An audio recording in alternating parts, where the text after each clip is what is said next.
Hola a todos, mucho gusto de estar nuevamente con ustedes. Hoy tenemos con nosotros a un invitado súper especial, a Rodrigo Rioseco.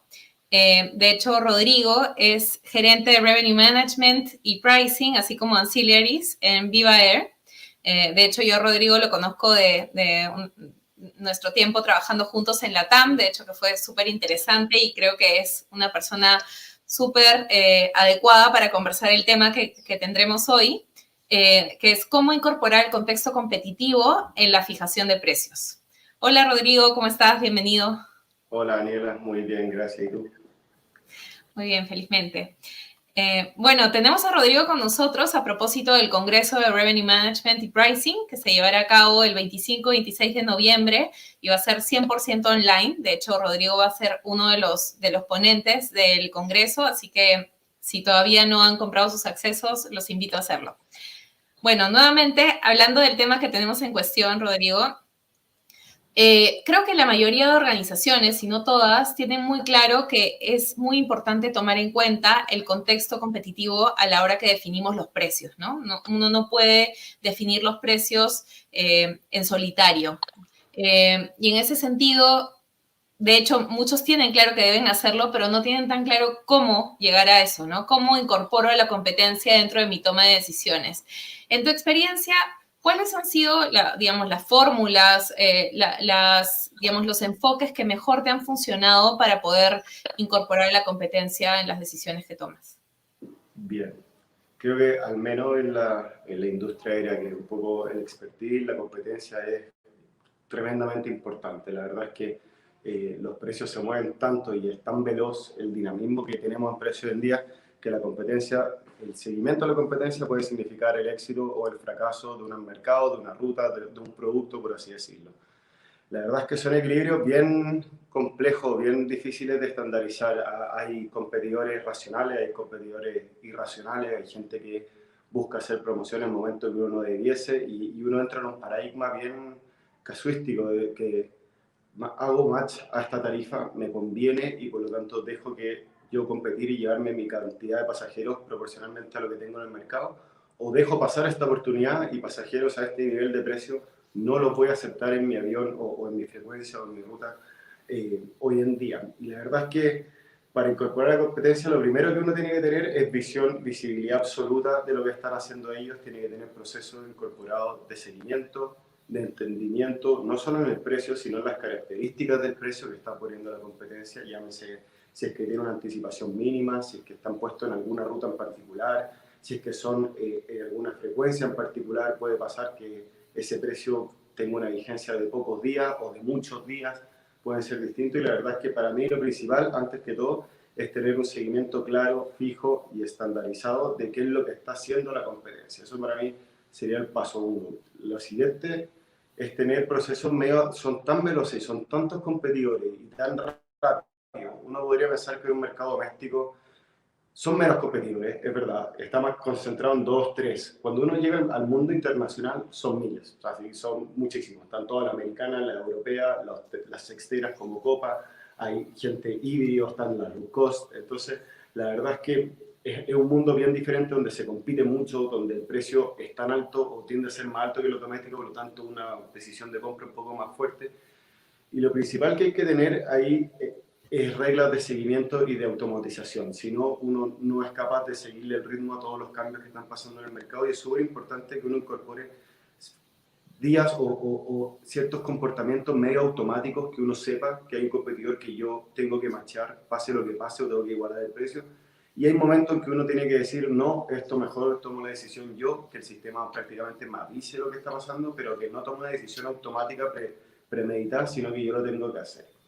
Está buenísimo Entonces, ese punto porque al final es lo que mucho, bueno, lo que se le llama el time to market, ¿no? La importancia de poder reaccionar rápidamente a las cosas que puedan tener una reacción rápida, porque como dices, a veces vale la pena meditarlo con más elementos, pero en algunas otras ocasiones importa mucho más la rapidez.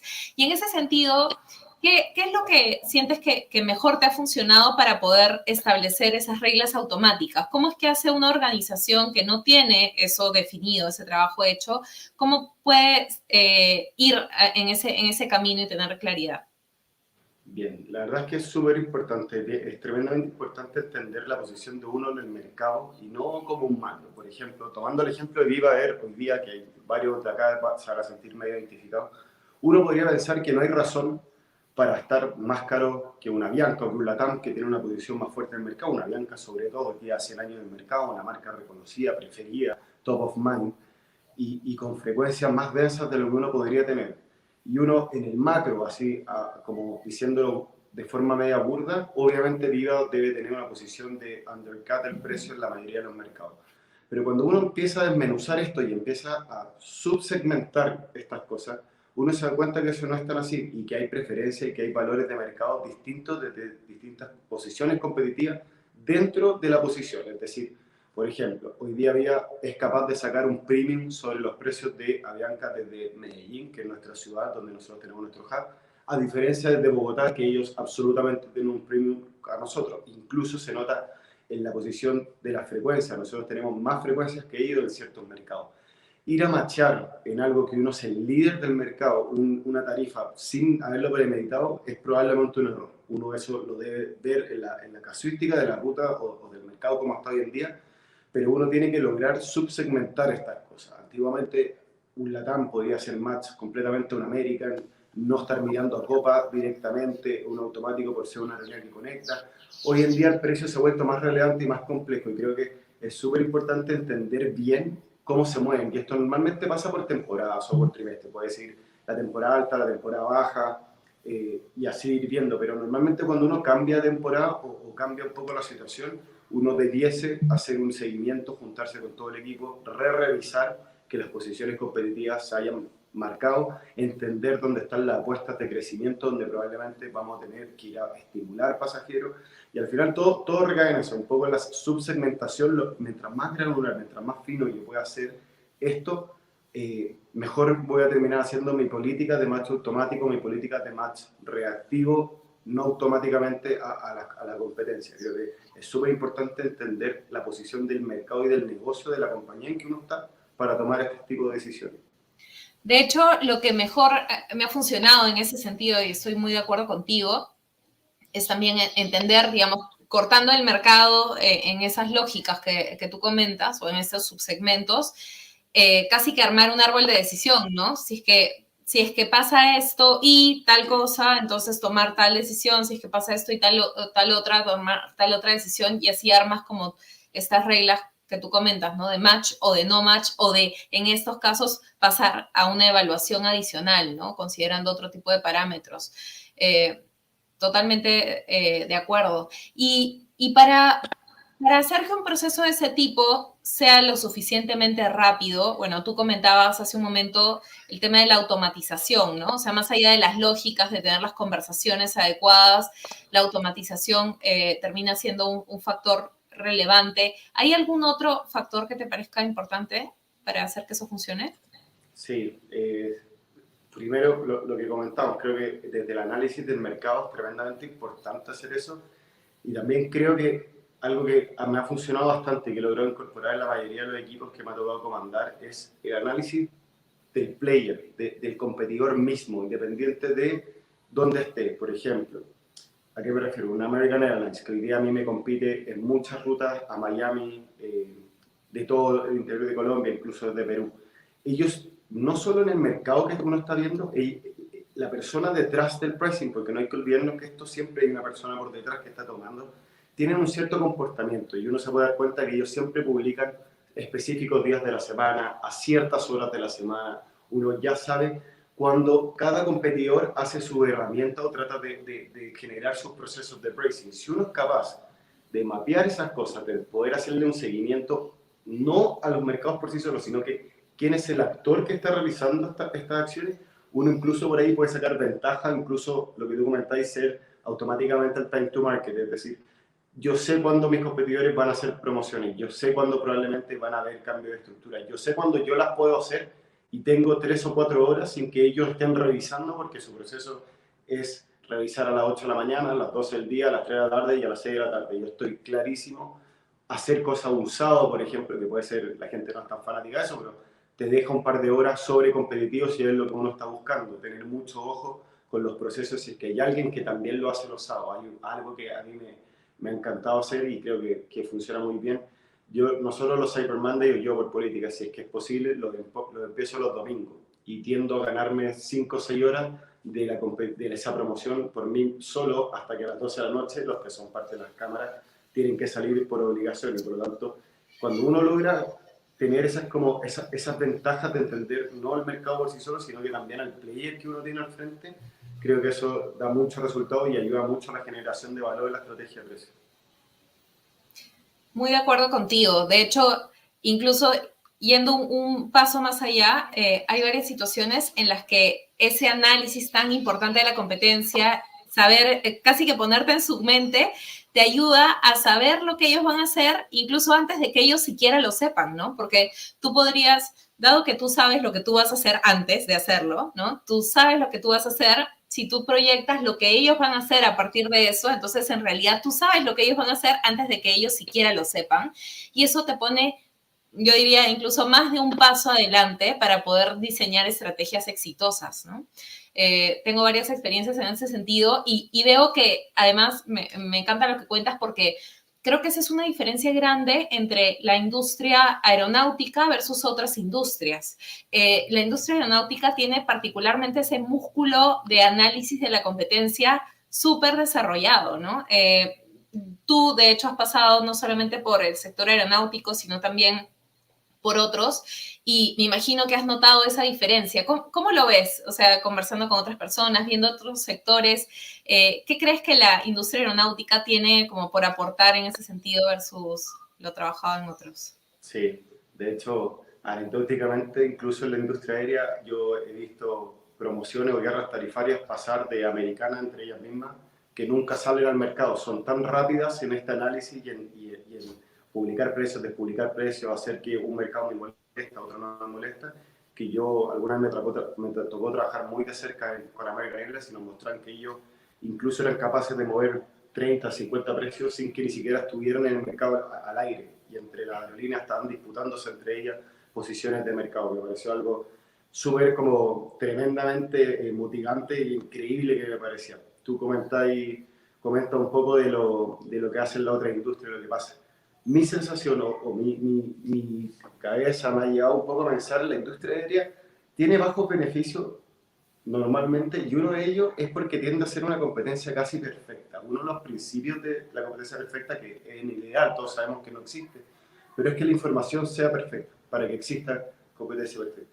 Y esa es una cosa recontra importante y súper casuística de nuestra industria. La industria aérea, los precios son públicos, prácticamente todo, obviamente uno puede esconder cosas, pero los precios son públicos, están a cualquier persona que tenga acceso a TPCO, existen herramientas como Infer o Screen Scrapping que uno incluso era un gurú, que te ayudan a permitir. Y la verdad es que se mueven por segundo, por hora que salen al mercado y por lo tanto pasa a ser una información tremendamente perfecta y uno logra tomar esas decisiones. Yo te diría que es prácticamente la única industria del mundo que hoy en día tiene esa transparencia a nivel de precios, que tiene precios públicos en tablas para todo el mundo y que es de fácil acceso. Uno paga la membresía y uno puede acceder a ella, incluso en la página web que es libre. Yo, que trabajé en otra industria, B2B, conseguir los precios era imposible, había que ir a la licitación, había que ir a preguntarle al vendedor, incluso al cliente final, cómo había quedado la posición competitiva. La verdad es que uno no tenía idea, simplemente veía cómo los market share suben o bajan, pero yo no sé qué tan arriba o qué tan abajo estoy preciando desde mi forma de conceptualizar esto. Y lo que tienden a hacer ellos, que tienen menos información, es que terminan produciendo en costo más algo. Ese es el precio final, o costo más algo dependiendo de tu marca, tu posición, tu experiencia. Pero la verdad es que es un punto bastante más ciego que lo que existía anteriormente. Un caso de eso son las marcas de benzina, por ejemplo, donde uno carga los autos con gasolina. Antiguamente existían los jefes de territorio en esa industria que lo único que tenían que hacer era recopilar el dato de una zona, yendo a mirar los precios que estaban todos puestos, porque esos 2, 3 pesos de diferencia, ese margen, terminaba haciendo que la gente cargara contigo. No, creo que se ha avanzado mucho, la digitalización claramente avanza un montón en lo que es el tema de precio y la transparencia en la otra industria, y da la transparencia al análisis. Pero, por ejemplo, hoy cualquiera supermercado, cómo poner el precio de cualquier cosa sabiendo que el de al lado que tiene. Es demasiado difícil costear o tratar de preciar cada uno de los productos por sí solo en una gran tienda. O sea, es prácticamente imposible. Y ahí lo que uno tiene que hacer es generar otras reglas. Uno es más ciego y cuando uno es más ciego tiene que hacer mejores proxies para acercarse, pero creo que la industria tiene una particularidad tremendamente buena y mala, si uno lo quiere ver en términos de beneficio, pero buena en términos de la transparencia, de lo que es un mercado competitivo, de lo que es un mercado para todos, de lo fácil acceso que es esto, y creo que es uno de los grandes temas de por qué la industria aérea tiende a tener márgenes bajos o tiende a tener beneficios cercanos a cero en el mundo. De acuerdo. Y ahora que mencionabas este tema de American Airlines y en general las americanas, que tienden a manejar mucho signaling, ¿no? O sea, de repente uno desde otra industria no entiende muy bien cuando comentas esto de, oye, en verdad son precios que ni siquiera están en el mercado, dado que existen como esos espacios donde uno puede leer la tarifa con todas sus condiciones, muchas veces se genera ese signaling que incluso cada vez más está regulado, ¿no? Pero me lleva a un tema que creo que es súper relevante. Muchas personas, empresas piensan que la condición competitiva en la que están no es posible de cambiarse. O sea, si mi competidor es un desordenado y pone precios súper bajos con poca anticipación de repente, o regala prácticamente determinados productos, como ya estoy resignado a aceptarlo. ¿Tú qué opinas con respecto a eso? ¿Crees que realmente no se puede cambiar contextos competitivos o sí hay espacio de hacer cambios? Creo que se puede absolutamente cambiar los contextos. Uno tiene que aprender a leer el mercado y entender las herramientas, cuál es la más probable o la más correcta de usar. Un ejemplo fuera de la industria, CEOs, no sé, de ciertos commodities saliendo a decir, ojo, el precio de los commodities está creciendo en un 10%, eso es una signaling derechamente a todos sus competidores, decir, muchachos, tenemos que subir los precios en 10%, y así lo hacen. Otra forma de hacer eso es que la gente, por ejemplo, en las licitaciones, decide arbitrariamente por 1 o 2 semanas llegar con el precio más caro en todos lados, 15% más caro. ¿Qué pasa? Que todos los vendedores de la calle se van a dar cuenta y cuando se unifiquen un headquarter van a decir, ojo, que el competidor A no quiso llevarse ni una licitación estos 2 semanas, lo que están haciendo es mover los precios. Y en la industria aérea, por sobre todo, creo que es muy interesante el caso. Las low cost, por ejemplo, tienden a ser muy creyentes de apretar los vuelos, de cerrar clases y poner el precio que está disponible como la estrategia del precio. Una aerolínea más tradicional usa mucho la estructura tarifaria, ATPCO o por donde publiquen en Gurú, Sabre, lo que quieran, pero la estructura tarifaria tiene un orden y un sentido de ser, que es un poco tu precio lista menú. Eso y uno tiene que entender derechamente contra qué está compitiendo. Por ejemplo, a mí que me toca competir con ciertas low cost, yo muevo los precios en ATPCO, no me entienden nunca jamás. Van a ver que me sube el precio, pero no entienden ese movimiento como a diferencia un Latam, una Bianca, que hoy día me compiten también por el otro lado. Yo muevo los precios ahí y absolutamente reacciono. ¿Verdad? Creo que en mi caso me ha tocado en esta posición que viva post pandemia tener un posicionamiento distinto en el mercado.